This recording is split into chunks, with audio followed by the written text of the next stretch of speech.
Assalamu alaikum and good morning dear students. I hope you are good. Welcome to your science class. I am your science teacher Mr. Dazamur. Students, as you know that in our last lecture we were discussing about different adaptations in different animals.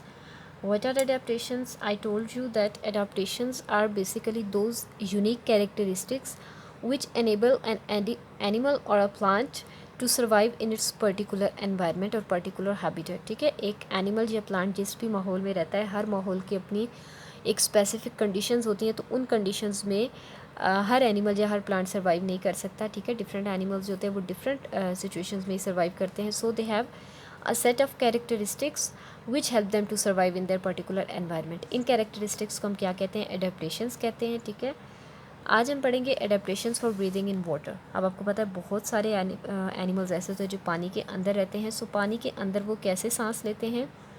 जैसे हम human beings हैं. ठीक है, हमारे अंदर lungs हैं, हमारे nose के थ्रू एयर लंग्स में जाती है एंड देन पूरे ब्लड के थ्रू ऑक्सीजन जो होती है पूरी बॉडी में लंग्स से सप्लाई होती है. ठीक है, और इसी तरह से जो एक्स्ट्रा कार्बन डाइऑक्साइड होती है पूरी बॉडी से जमा होकर ब्लड के थ्रू लंग्स में आती है और वहाँ से फिर हमारी बॉडी से बाहर एलिमिनेट हो जाती है.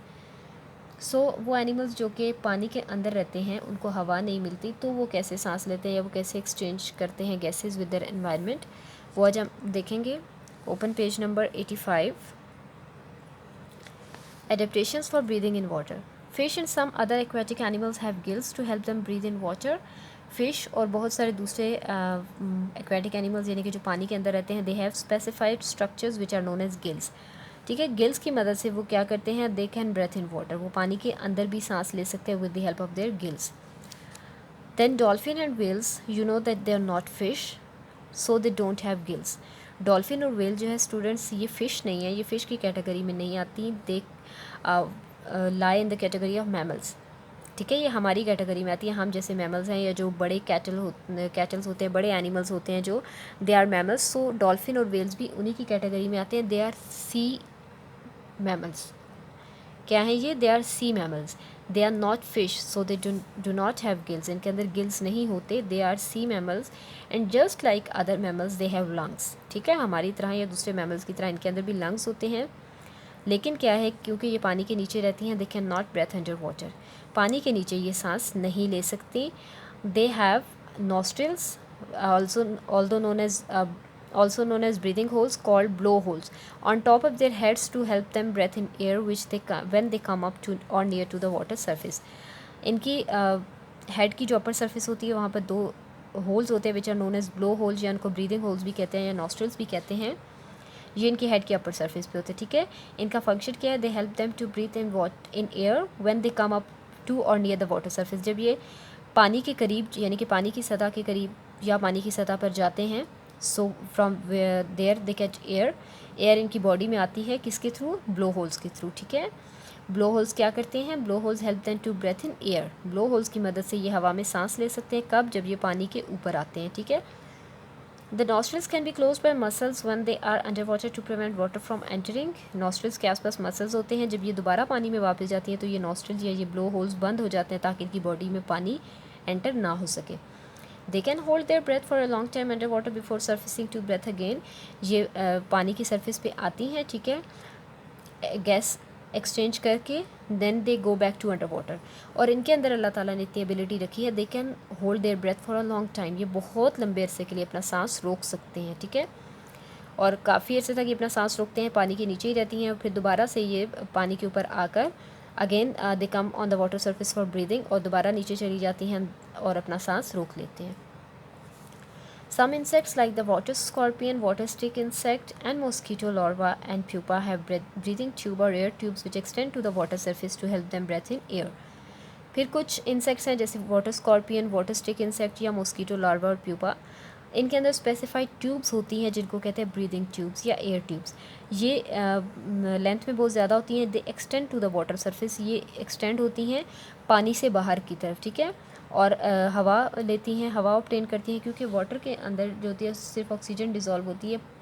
हवा लेने के लिए ये वाटर सरफेस तक जाती हैं and their air tubes are extended to the water surface, ताकि क्या कर सके कि ये ज़्यादा से ज़्यादा हवा को कलेक्ट कर सके और ब्रीदिंग में हेल्प आउट कर सके इनकी. नेक्स्ट टॉपिक है adaptation for getting more water. There's very little liquid water on the surface of deserts. As you know students के सहरा में पानी बहुत कम होता है क्योंकि वहाँ पे बारिश बहुत कम होती है। तो जो डेजर्ट प्लांट्स होते हैं, हाउ दे कैन सर्वाइव, उनके अंदर भी स्पेसिफिक एडेप्टेशंस होती हैं कि वो उस कम पानी वाले माहौल में भी सर्वाइव कर सकते हैं। कैसे? Some desert plants have deep and long roots to reach for underground water. कुछ डेजर्ट प्लांट्स होते हैं उनकी रूट्स बहुत डीप होती हैं और बहुत लंबी होती हैं और उस ज़मीन में बहुत दूर तक जाती हैं ताकि जहाँ पर पानी अवेलेबल हो वो पानी को एब्जॉर्ब कर सकें। इसी तरह से कुछ और डेजर्ट प्लांट्स होते हैं, they have shallow roots which are spread across a large area to absorb as much water as possible whenever there is an occasional rainfall. कुछ पौधे ऐसे होते हैं जिनकी रूट्स इतनी डीप तो नहीं होती लेकिन वो लंबे एरिया पर, बड़े एरिया पर स्प्रेड हुई होती हैं ताकि जब भी कभी कभार बारिश होती है सहरा में तो वो जितना ज़्यादा पानी हो सके उसको एब्जॉर्ब कर सकें। उसके बाद है G adaptation for reducing water loss. Students, क्या होता है कि प्लांट्स की सरफेस से हमेशा प्लांट्स के जो लीव्स होते हैं उसमें से पानी इवेपोरेट होता रहता है, ठीक है, उसमें से पानी निकलता रहता है वाटर वेपर्स की फॉर्म में। अब क्या होगा कि जब प्लांट्स के अंदर से सारा पानी निकल जाएगा तो प्लांट्स को डिहाइड्रेशन हो जाएगी, प्लांट्स मुरझा जाएंगे। इसलिए नेचर ने इनके अंदर मैकेनिज्म ऐसे रखा है कि प्लांट्स उतना ही वाटर लूज़ करते हैं जितनी उनकी रिक्वायरमेंट से जो एक्स्ट्रा होता है, ठीक है, बाकी पानी वो अपनी बॉडी के अंदर रिटेन रखते हैं। Plants loose water through the stomata and there leaves. Plants के लीव्स में छोटे छोटे होल्स होते हैं जिनको स्टोमेटा कहा जाता है। लास्ट चैप्टर में हम लोगों ने पढ़ा है। उसके थ्रू प्लांट्स से जो होता है वाटर इवेपोरेट होता है। जितना बड़ा पत्ता होगा उतना ज़्यादा पानी प्लांट की बॉडी से निकलेगा। तो डेजर्ट प्लांट जो होते हैं नेचर ने उनके अंदर क्या किया होता है, दे हैव स्मॉल वैक्सी और hairy leaves to reduce water loss through evaporation. उनके पत्ते बहुत छोटे होते हैं, छोटे पत्ते होंगे, कम स्टोमेटा होंगे, कम वाटर लॉस होगा। या उनके पत्ते वैक्सी होते हैं, waxy means they are waterproof, पानी उनमें से बाहर नहीं निकल सकता। कैक्टाई यानी कि cactus, they are plants which are well adapted to survive in a desert. Cactus एक बहुत कॉमन पौधा है जो कि डेजर्ट में मौजूद होता है। ये आप देख सकते हैं इसकी पिक्चर, सब लोग मेरे ख्याल में इससे फेमिलियर हैं। कैक्टस के जो लीव्स होते हैं they are reduce to needles और स्पाइंस। वो इतने नैरो होते हैं जस्ट लाइक दिस, नीडल्स या स्पाइंस की शक्ल में वो रिड्यूस होते हैं और ताकि उससे पानी कम से कम निकले उससे बाहर, ठीक है। उसके बाद सेकंड क्या होता है, पहली एडेप्टेशन तो कैक्टस के अंदर क्या है कि उसके जो लीव्स होते हैं they are reduce to needles और स्पाइंस। किस लिए? वाटर लॉस को कम करने के लिए। सेकेंडली जो इसका स्टेम होता है that is thick and fleshy, उसको सक्सुलेंट भी कहते हैं। Succulent stems of the cacti are able to store water and carry out photosynthesis. ये इसका स्टेम होता है, it can store water in it and it can carry out photosynthesis.